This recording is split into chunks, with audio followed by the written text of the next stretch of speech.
Donc nous allons commencer. Avant de commencer, est-ce que quelqu'un se souvient?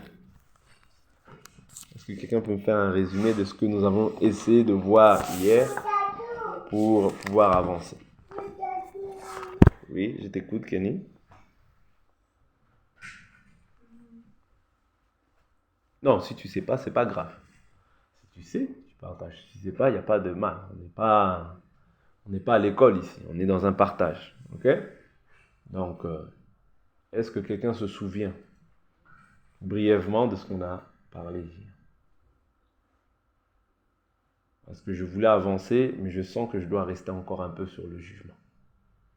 Je voulais avancer hier, mais je sens que je dois rester encore en esprit. Depuis ce matin, je sens que je dois rester encore sur ce thème-là. Oui, Janice, je t'écoute.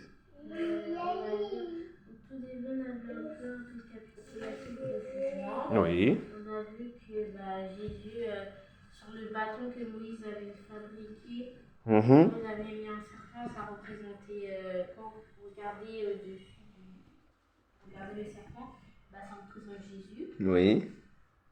On avait vu que aussi un chrétien ne doit pas doit avoir ses convictions, il doit imposer ses convictions, il ne doit pas se conformer. Après, on avait vu la jalousie. On n'a pas encore vu.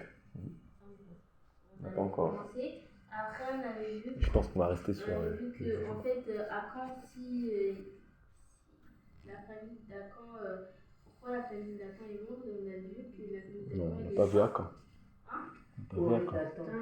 C'est Corée, Datan et Avera. Ils ont été morts parce qu'en fait, ils ont été jaloux. Et on avait vu que lorsque un enfant n'obéit pas à ses parents, ça raccourcit les jours de sa vie. Et que dans la Bible, on voit beaucoup de personnes qui sont mortes rassasiées de leur vie, de jour. Et puis,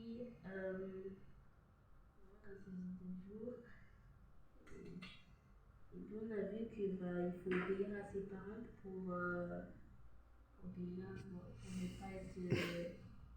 ne pas raccourcir ses jours et pour être rassasié du jour, parce qu'on a vu qu'un enfant de Dieu doit être rassasié de ses jours lorsqu'il meurt. Ok.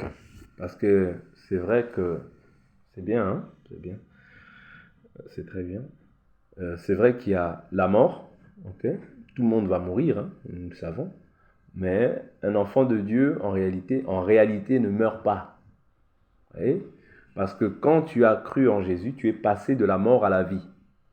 Donc en réalité, toi, quand la Bible nous dit « Nous comparaîtrons tous devant le tribunal de Christ, afin de rendre compte de la manière dont nous avons vécu dans ce corps », toi, le jugement que tu vas, pour lequel tu vas être jugé, ça va être par rapport aux dons, aux talents, aux grâces que Dieu a placées en toi, pour savoir maintenant comment est-ce que tu les as mis en exergue. Mais toi, en réalité, quand tu as cru, tu es déjà passé de la mort à la vie. Ça veut dire que la mort, la seconde mort, sur toi n'a pas d'effet. Est-ce que vous comprenez? Voilà pourquoi les dons que Dieu met en nous, nous devons les mettre en exercice. Quand Janice, tu es là à faire les montages, c'est une grâce que Dieu a mis en toi. Ne néglige pas ça. Ouais? Tu sers Dieu aussi de cette manière-là. Ouais? Ne néglige pas ça. Quand tu es là, tu fais les montages pour Dieu. C'est le service.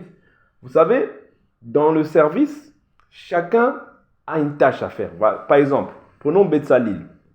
Betsalil, Dieu l'avait rempli d'esprit de sagesse. Mais Betsalil n'était pas homme de Dieu. L'homme de Dieu, c'était Moïse.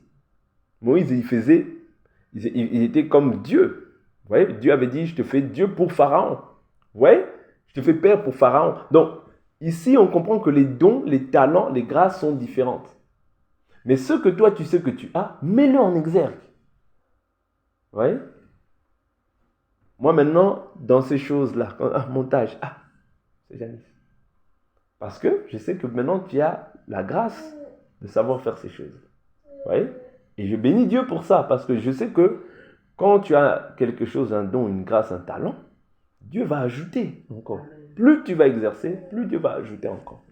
Voilà pourquoi nous ne pouvons que glorifier Dieu pour cela. Vous voyez? Donc ici, nous avions commencé à parler du jugement. Et je pense que je vais rester sur le jugement parce que ce matin, je ressentais que je devais rester encore sur ça. Donc je ne vais pas avancer, on va laisser le Seigneur conduire la chose. Donc nous avions vu par rapport au livre de... Je suis dans le livre de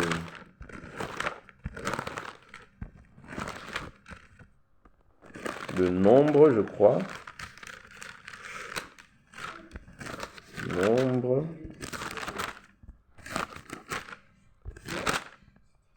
Nombre chapitre 21. Donc nous avions vu Nombre chapitre 21, à partir du verset 5, la Bible nous dit « Le peuple s'impatienta en route, parla contre Dieu et contre Moïse. Pourquoi nous avez-vous fait monter hors d'Égypte pour que nous mourions dans le désert, car il n'y a point de pain et il n'y a point d'eau. Et nous sommes dégoûtés de ce pain méprisable. » Alors l'Éternel envoya contre le peuple les serpents brûlants. Ils mordirent le peuple et il mourut beaucoup de gens en Israël. Le peuple se rendit auprès de Moïse et dit « Nous avons péché car nous avons parlé contre l'Éternel et contre toi. Prie l'Éternel afin qu'il éloigne de nous ces serpents. » Moïse pria pour le peuple. L'Éternel dit à Moïse « Fais-toi un serpent brûlant et place-le sur une perche. Quiconque aura été mordu et le contemplera conservera la vie. » Moïse fit un serpent de bronze et le plaça sur la perche. Et si quelqu'un avait été mordu par un serpent et regardait le serpent de bronze, il conservait la vie. Amen. Ici, il faut aussi voir la démarche du peuple. C'est-à-dire, bien qu'il y ait des gens qui sont morts, qui soient morts, vous voyez, mais il y a un peuple aussi qui s'est repenti. Est-ce que vous comprenez? L'aspect de la repentance, c'est très important. Vous voyez, prenons aussi cet aspect-là. C'est-à-dire qu'il y a le jugement, oui, c'est vrai, pour ceux qui ne sont pas agréables à Dieu. Vous voyez, mais il y a aussi la miséricorde de Dieu qui est aussi agissante à ce moment-là. La miséricorde de Dieu, Dieu la place pour ceux qui viennent maintenant se repentir. Vous voyez? Dieu prie pour nous. Pourquoi? Le Seigneur, même dans ces temps de la fin, je crois que c'est dans le livre de Jean chapitre 20, qui dit, le Seigneur dit, ceux à qui vous pardonnerez les péchés, leur seront pardonnés.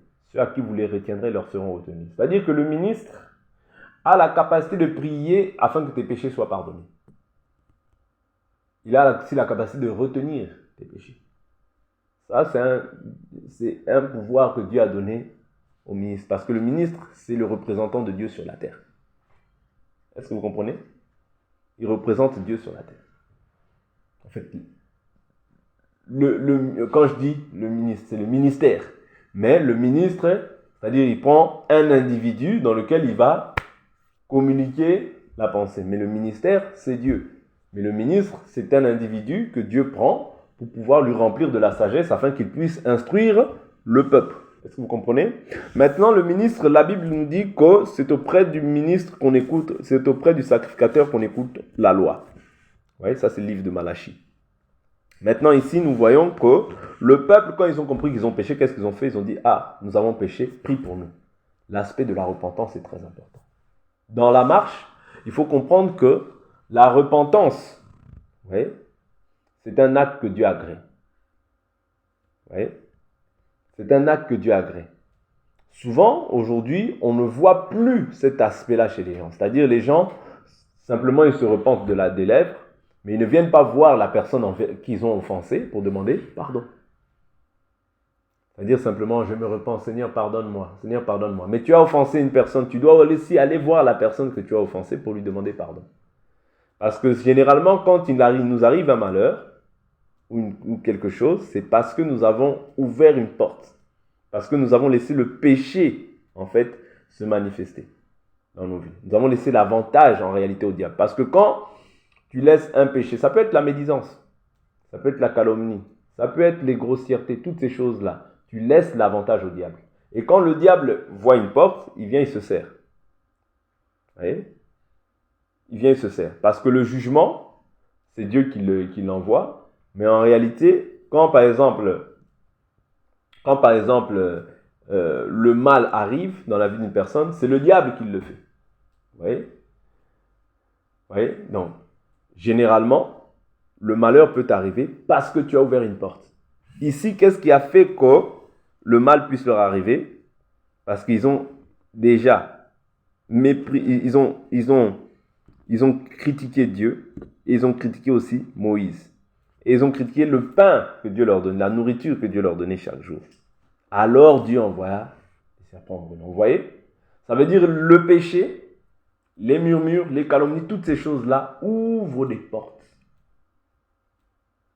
Voilà pourquoi tu ne dois pas négliger le péché. S'il y a quelque chose que tu ne dois pas négliger dans ta vie, c'est le péché. Parce que le péché va entraîner quoi? Le jugement. Est-ce que vous comprenez? S'il y a quelque chose que tu ne dois pas mépriser dans ta vie, c'est le fait de... Par exemple, aujourd'hui, des fois, il y a des gens qui vont se dire que calomnier, c'est pas grave. Vous voyez? La calomnie, bon, je ne fais pas du mal à personne. Vous voyez? Je ne fais de mal à personne, mais je calomnie simplement. Pour toi, ce n'est pas grave. Mais il s'agit d'un péché. Parce que tu transgresses le péché, par définition, c'est la transgression de la loi. Est-ce que vous comprenez? Donc, lorsque tu pêches, automatiquement, tu ouvres la porte au diable. Vous voyez? Et à ce moment-là, c'est comme si le diable prend l'avantage. Est-ce que vous comprenez? Voilà pourquoi l'Écriture dit, ne donnez pas, nous n'ignorons pas les desseins du diable. C'est-à-dire le diable aussi a des desseins. Des desseins, c'est des projets contre ta vie. Vous voyez? Or, le dessein du diable, c'est quoi? C'est de te pousser à pécher. Vous voyez? De te pousser à pécher, pourquoi? Parce que le diable, ou bien Lucifer, n'oubliez pas qu'il était où? Au ciel. D'accord? Quand il est descendu, on l'appelait comment maintenant? Le diable. Le diable qui veut dire quoi? Non. Non. L'adversaire. Ouais, le diable, ça veut dire l'adversaire. Donc, quand il est au ciel, on l'appelle Lucifer. Quand il est rejeté, on l'appelle l'adversaire, le diable. Vous comprenez? Donc, quand il est descendu, est-ce qu'il a perdu ses facultés? Non, il a toujours les mêmes facultés. C'est-à-dire que le diable a toujours cette autorité qu'il avait lorsqu'il était dans la présence de Dieu. Vous êtes d'accord avec moi? Les facultés, il les a. Donc le diable, est-ce qu'il a oublié ce qui se passe au ciel? Non. Vous voyez, il n'a pas oublié. C'est-à-dire qu'il connaît les lois du ciel. C'est-à-dire que quand tu pêches, Dieu ne tient pas le pécheur pour innocent. Vous comprenez? Quand tu pêches, la Bible nous dit, la main de l'Éternel n'est pas courte pour sauver, mais ce sont vos péchés qui font quoi? Qui vous éloignez de moi. Vous comprenez? C'est-à-dire le péché t'éloigne du Seigneur. Est-ce que tu comprends? Et en réalité, quand tu es éloigné du Seigneur, oui, tu es proche du diable. C'est-à-dire le diable maintenant a la même mise sur toi. Est-ce que vous comprenez?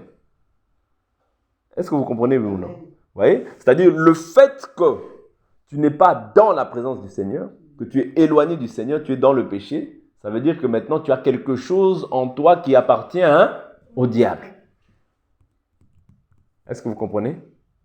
Ça peut être la médisance, ça peut être la calomnie, ça peut être l'impudicité, ça peut être tout ce qu'on peut nommer péché. Voilà pourquoi c'est vrai que, à la manière des hommes, il y a des grands péchés. Mais selon Dieu, tout péché est un péché. Vous voyez? Celui qui a menti et celui qui a tué, la seule chose qui va différencier, c'est quoi? C'est les conséquences. Est-ce que vous comprenez? Parce que celui qui a tué, il ira en prison. Mais celui qui a menti, toutes ces choses-là, ces deux choses, on les appelle comment? Péché. Est-ce que vous comprenez?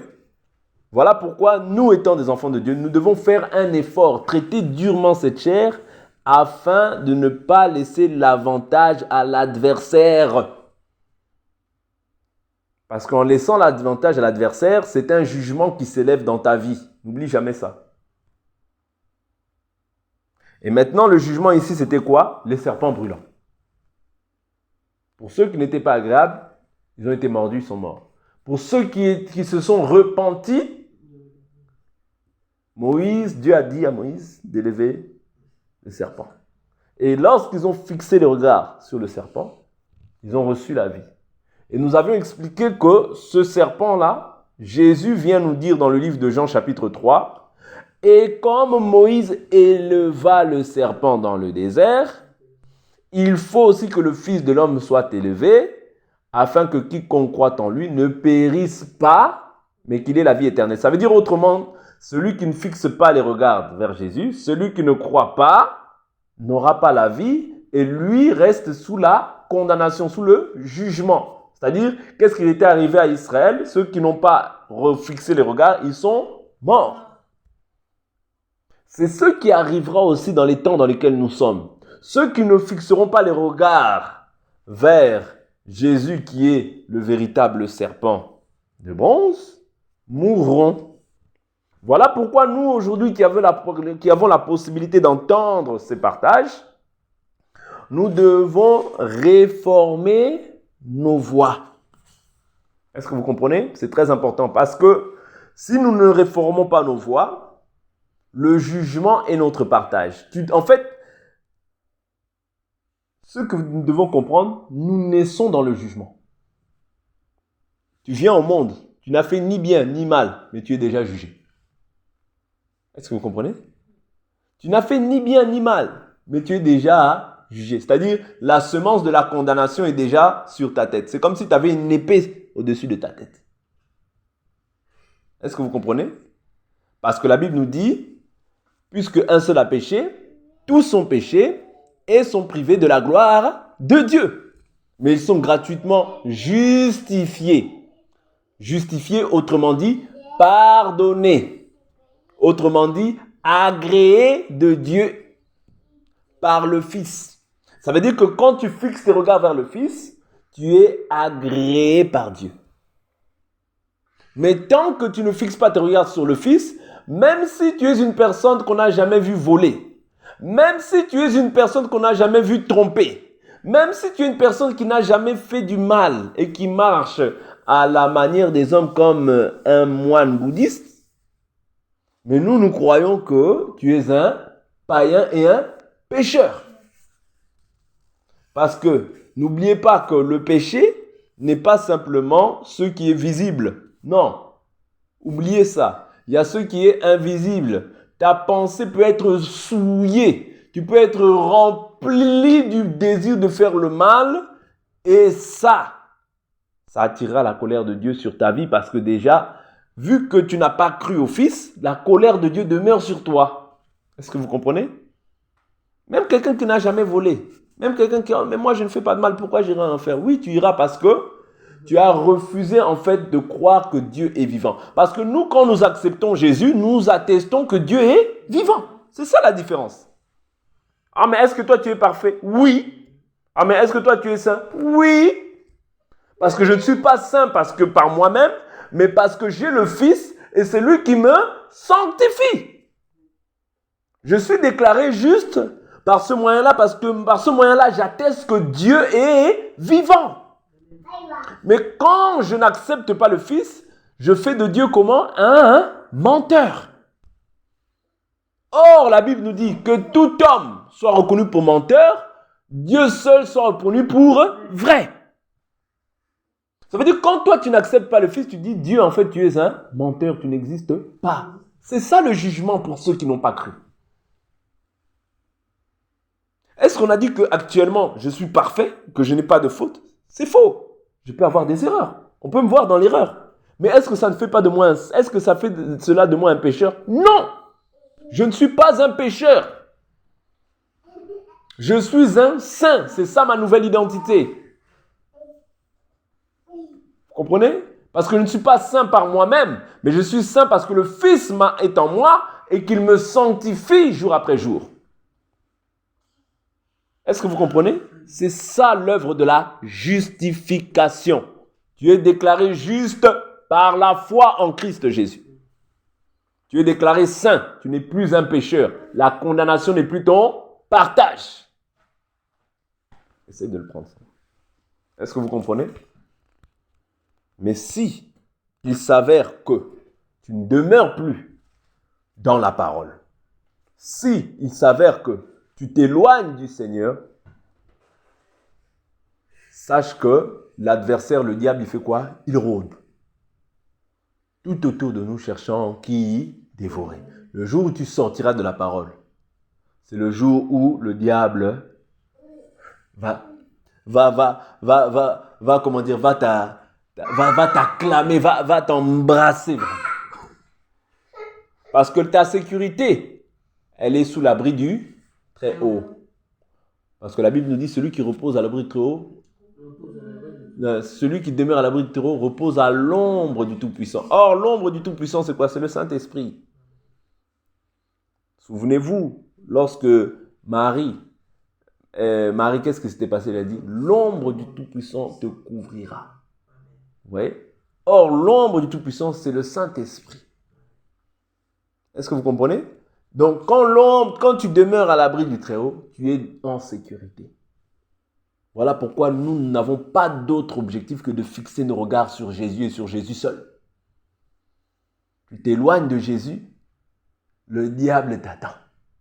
C'est une réalité. Hein? Peut-être que vous vous dites, ah, le papa il dit ça pour que on abandonne. Non, c'est une réalité. Le jour où tu sors de la maison, regardez, Shimei, qu'est-ce qu'il lui avait dit, Salomon? Il lui avait dit, le jour où tu sortiras de Jérusalem, tu mourras.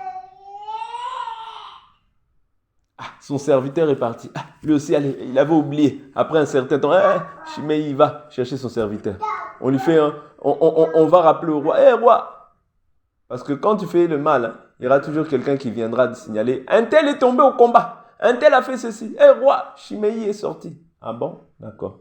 David avait déjà dit, tu feras tout pour faire en sorte qu'il ne puisse pas mourir de la mort de tous les hommes. Et qu'il puisse descendre dans le séjour des morts ensanglanté. Vous comprenez? Ça veut dire que Salomon ayant la sagesse, il a usé de sagesse. Il a dit simplement, le jour où tu sortiras de Jérusalem, tu mourras. Et le jour où il est sorti de Jérusalem, c'est ce jour-là où il est mort. Est-ce que vous comprenez? Jérusalem, c'est la parole. Tant que tu demeures dans la parole, tu es dans la sécurité. Quand tu sors de Jérusalem, tu perds toute autorité, toute force, toute puissance. Vous voyez? Et les brigands doivent t'attaquer. Vous voyez? Les brigands doivent t'attaquer. Voilà pourquoi ta sécurité, c'est dans la parole. Le jugement viendra, comme j'avais dit, le jugement, nous les enfants de Dieu, on ne juge pas ceux du dehors. Ceux du dehors, ce n'est pas notre problème. Oh, tu sais, lui, c'est mon frère, c'est ma sœur, mais tu sais, bon, elle ne croit pas comme moi. Ce n'est pas mon problème. Tout ce qui lui arrive, ce n'est pas mon problème. Oh oui, mais tu sais, non, moi, je juge mes frères. Parce qu'on se juge entre nous, pourquoi? Pour aller de perfection en perfection. Pour rester attaché au Seigneur. Le jour où ton frère païen croira comme toi, là tu pourras le juger. Mais tant qu'il est dehors, il fait tout ce qu'il veut. Ce sont les animaux. Les animaux, ils sont entre eux. Ils peuvent se disputer pour un poisson, ils peuvent se disputer pour de la viande, ils peuvent se disputer pour une chaîne de télé. Ça, c'est les animaux. Mais nous, les saints, nous les chrétiens, les croyants en Jésus-Christ, vous voyez, nous persévérons dans la parole et le jugement, c'est entre nous. Vous voyez? Le jugement, c'est entre nous. Ce n'est pas moi qui dis, c'est Paul. Paul dit, qu'ai-je à faire de ceux du dedans? Dieu les juge. Vous voyez? C'est ceux du dedans. Si par exemple, je vois, toi, tu es mon frère, mais je te vois commencer à manger avec c'est-à-dire, je te vois commencer à te plaire dans les voies du méchant. Je te dirais qu'il y a un problème. Je ne dis pas d'une manière absolue, parce que Paul ne dit pas d'une manière absolue qu'on doit quitter le monde pour ne pas être avec les païens. Non, ce n'est pas ça. Je préfère même manger avec un païen que manger avec un faux frère. Si je dois préférer un frère qui vit dans l'idolâtrie, qui vit dans l'amour de l'argent, en réalité, celui-là, après un avertissement, 2 et 3, s'il n'écoute pas, même lui dire salut, je ne lui dis pas. Je veux que vous ayez cette rigueur-là. Quelqu'un à qui tu prêches la parole, tu dis, voilà la parole, c'est ça, c'est ça, c'est ça. Il y a des choses qui peuvent, c'est-à-dire avec le temps, Philippiens 3,15, la Bible nous dit, Dieu nous éclairera avec le temps. Mais il y a des choses qui sont doctrinales, on ne peut pas négocier. Quelqu'un vit dans l'impudicité, je ne négocie pas avec lui. Je l'appelle mon frère. Je ferai déjà des investigations. Mon frère, je vois que tu vis dans le péché. C'est ça le jugement. La maison de Dieu, nous devons nous juger. Vous voyez? Je vois que j'entends dire de toi que tu vis comme ça, comme ça. Fais-moi un compte rendu. Vous voyez? C'est comme ça. Parce que vous voyez, lorsque Pierre est allé chez les païens, qu'est-ce qui s'est passé? Les apôtres ont dit, tu es parti chez les païens. Tu dois t'expliquer. Oh non, je ne me justifie pas. Si. Dans la maison de Dieu, on se justifie. Quand les frères te reprennent, c'est par amour. Oh, mais pourquoi? Je suis libre. Non. Tu n'es pas libre. Nous sommes un corps. Est-ce que tu as déjà vu un corps dire, bon, moi, je prends ma main, je pars? Non. Dans la maison de Dieu, c'est le jugement. Dans la maison de Dieu, on se juge mutuellement. Pourquoi? Pour que personne ne puisse s'égarer. Vous voyez? Pour que tous, parce que tous, nous avons un même objectif. Le ciel. Donc, pour atteindre le ciel, il faut savoir qu'il y aura toujours Amalek qui va s'élever contre nous, vous voyez, pour pouvoir combattre les saints. Voilà pourquoi nous, en tant que des enfants de Dieu, nous devons veiller les uns sur les autres, afin de nous exhorter à ce qui est bon. Est-ce que vous comprenez? Et si tu commences à dire, oh non, moi je suis libre, je fais comme je veux. Non, en réalité, on comprend que tu n'es pas notre frère, parce qu'un frère doit accepter la réprimande. Quand Pierre, on est venu le voir pour lui dire, tu as mangé avec les incirconcis. Qu'est-ce qu'il a dit? Il a dit, ne me parlez pas, moi je suis Pierre, j'ai vu Jésus. D'ailleurs, Jésus m'a laissé les clés du royaume, pas à vous. Non! Pierre a commencé à détailler. Vous voyez, à détailler. J'ai mangé avec eux, voilà ce qui s'est fait. Et ils ont compris qu'eux aussi, ils avaient trouvé grâce. Vous comprenez? Le jugement, c'est ça qui doit se passer. Un frère vit dans l'impudicité. Un frère vit dans le mensonge. Un frère vit dans toutes sortes de péchés. Je commence à répondre, mon frère, pourquoi tu vis comme ça? Un chrétien ne doit pas vivre comme ça. Oh non, tu me laisses. Je vais prendre un autre frère. Mon frère, il ne veut pas écouter. Je lui dis, mais il n'écoute pas. Oh non, je laisse. Je dis à l'église, il ne veut pas écouter. Je le considère comme un païen. Si tu viens m'inviter à manger, je ne t'écoute même pas. Je passe. Bonjour.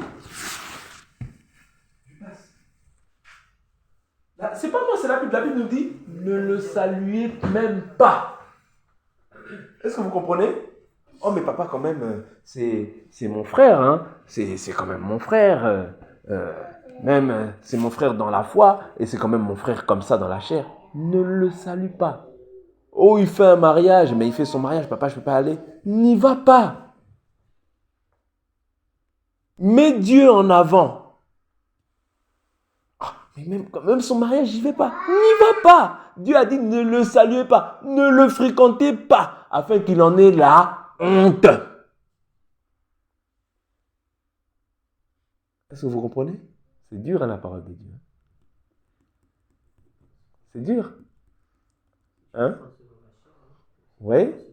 Donc, c'est ça. Quelqu'un qui vit dans le désordre, en réalité, il est en train de montrer que ton Dieu, je m'en moque.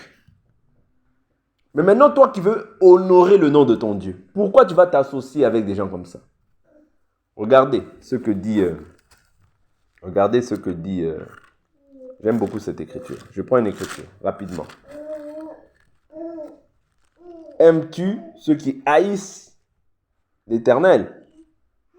2 Chroniques 19.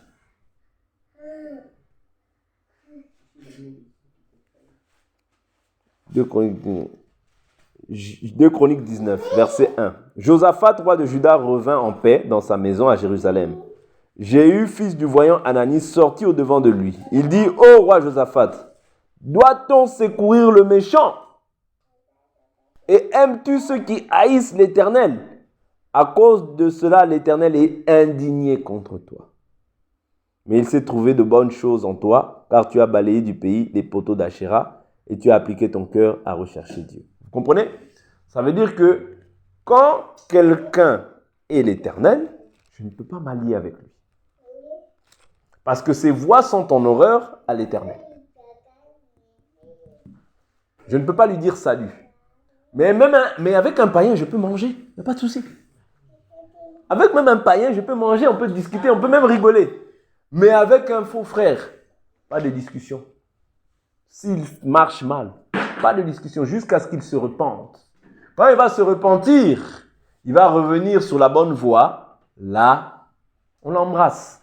Est-ce que vous comprenez? Mais tant qu'il demeure récalcitrant vis-à-vis de la parole, on doit lui résister. Sandra, prends la tête. Est-ce que vous comprenez? On doit lui résister. Parce que c'est ça que Dieu attend de toi. Mais si toi, tu te dis, ben non, mais quand même, pas jusqu'à là. Pas jusqu'à là, quand même, ça fait un peu beaucoup. Eh bien, par là, tu démontres que tu n'aimes pas Dieu de tout ton cœur, de toute ton âme, ni de toute ta pensée, ni de toute ta force. Est-ce que tu comprends?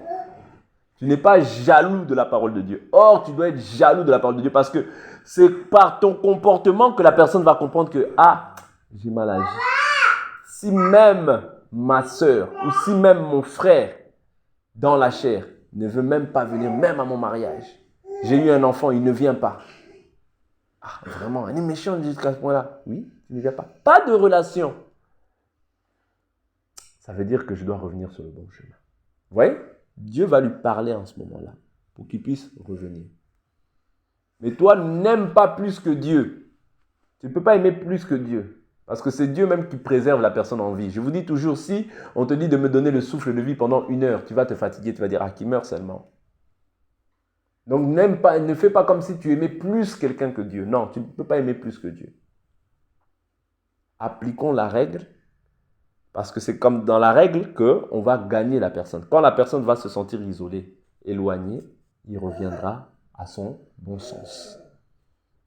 Parce que quand la personne vit mal, elle insulte Dieu. Et la Bible nous dit, c'est à cause de vous que le nom de Dieu est blasphémé parmi les païens. Faisons la différence dans cette génération, afin que nous aussi, le jugement ne s'abatte pas sur nous. Parce que tu peux faire des actions où tu penses que tu es juste, mais quand tu t'allies avec le méchant, bien sûr, c'est celui qui pêche matin, midi, soir, qui n'a pas reçu Dieu, mais le méchant aussi peut faire partie de nous, c'est-à-dire quelqu'un qui vit mal, quelqu'un qui emprunte des voies qui sont contraires à la parole de Dieu, celui-là en réalité devient méchant. Vous voyez? Et si moi, je n'applique pas les règles vis-à-vis du méchant, eh bien, je participe à ces mauvaises œuvres. Amen. Et le jugement, non seulement il s'abattra sur lui, mais il s'abattra aussi sur toi. Parce que si toi, Dieu te met à côté d'un frère qui s'est peut-être méconduit, c'est afin que toi, tu montres l'exemple, afin que le frère revienne sur la voie. Mais si toi, tu le confortes dans ses voies, toi aussi, tu seras jugé. Voilà pourquoi la Bible nous dit, ce qu'un homme aura semé, il le moissonnera. Mais comme nous sommes les uns et les autres membres du corps, la Bible nous dit aussi quoi? Si tu vois le juste se détourner de sa justice et que tu ne l'avertisses pas, je te réclamerai son sang. Vous voyez pourquoi il faut comprendre que dans la marche, c'est compliqué. C'est-à-dire, voilà pourquoi il ne faut pas avoir trop d'affinité avec les gens. Restons dans l'affinité de la parole. Parce que si tu rentres dans des affinités charnelles, il te sera difficile de pouvoir remettre la parole au centre de votre relation. Or, la relation que nous devons avoir tous en tant que frères, c'est la relation de la parole. Voilà pourquoi les amis, l'affinité charnelle, on n'en veut pas. On ne veut pas d'affinité charnelle. Ah, tu viens manger, c'est pas mauvais. Mais quand ça commence à devenir trop dans la chair, ça va être dur de remettre la parole au centre. Voilà pourquoi mettons toujours la parole au centre. Afin que quand là où quelqu'un se détourne, tu lui dis, c'est la parole ou rien. Vous comprenez? Le jugement doit commencer déjà par nous.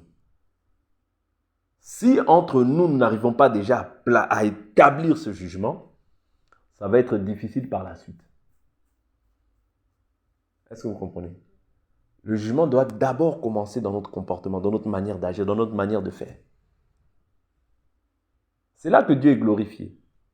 Quand il n'y a plus rien de la chair, là Dieu est glorifié. Mais lorsqu'il y a trop d'actions charnelles, Dieu ne peut pas être glorifié. Faisons très attention à ces choses-là. Parce que souvent, c'est les affinités charnelles qui dominent et vous allez voir que la parole, on la met en second lieu. Non, là, Dieu n'est pas glorifié. C'est là où tu vas voir quelqu'un qui pêche et tu vas dire, comment je vais le dire? Non, tu dois lui dire. Parce que si tu ne lui dis pas, tu pêches. Si tu ne lui dis pas, Dieu te réclamera son sang. Mais si tu lui dis et que lui-même ne veut pas écouter, tu es libre. Tu as aussi la liberté de pouvoir dire, bon frère, comme tu ne veux pas écouter ça, moi je te dis, je te redis, tu ne veux pas, bon, toi et moi c'est mieux qu'on se sépare. La séparation est biblique. Vous comprenez? Donc ici, je voulais simplement nous exhorter par rapport à ça aujourd'hui. On continuera demain par la grâce de Dieu. Tu vas prier afin que Dieu te fasse grâce de pouvoir rester dans cette vérité de la parole. D'éviter de te conformer, d'éviter de chercher à plaire aux hommes. Parce que si tu cherches à plaire aux hommes, je vous dis toujours, tu seras ennemi de Dieu. Amen. Si tu as accepté Jésus dans ta vie, il faut d'abord que tu saches que tu as déclaré la guerre au monde des ténèbres. Et tous ceux qui sont sous l'emprise du prince de ce monde te feront la guerre d'une manière ou d'une autre. Maintenant, est-ce que je dis que toi, tu dois faire la guerre? La guerre n'est pas ici charnelle, mais elle est spirituelle. Vous comprenez? Mais sache qu'il faut t'attendre, que quand tu as accepté Jésus, il faut t'attendre à des persécutions, parce que c'est notre partage, c'est une bénédiction pour nous. Parce que s'il n'y a pas de persécution, je vous dis toujours que beaucoup vont se reposer sur leur laurier. La persécution te permet de pouvoir toujours combattre et de fixer les regards vers le Seigneur. On s'arrête là, on va prier. Père, Dieu de grâce, donne la force à chacun d'entre nous, afin que nous restions attachés à toi et que nous vivions, Père éternel, d'une manière qui est digne des saints. Que nous conservions, Père éternel, la parole dans nos cœurs, Père éternel, pour la seule et unique gloire de ton nom. Éternel, notre Dieu, nous ne pouvons que te bénir, te louer, te glorifier. Donne-nous la force, éternel Dieu, afin de demeurer dans ta parole. Que les sentiments charnels ne puissent pas venir nous envelopper, mais que nous soyons fondés en toi. Seigneur, là où nous avons attristé ton Saint-Esprit, dans le passé ou même à présent, Père de gloire, nous te prions de nous pardonner et de renouveler encore ta force en nous, Seigneur notre Dieu, parce que ceux qui se confient en l'Éternel, ils renouvellent leur force. Et l'Éternel est bon pour quiconque espère en lui. Glorifie ton nom et manifeste ta puissance dans nos vies. Garde-nous par ta droite glorieuse et puissante et soutiens-nous, Seigneur Père. Toi, le Dieu des saints, le Dieu très haut, le Dieu vivant et vrai, le Dieu véritable. Que ta paix demeure sur nos vies et que nous puissions passer une agréable nuit dans ta présence au nom de Jésus-Christ, notre Seigneur et Sauveur. Amen. Amen.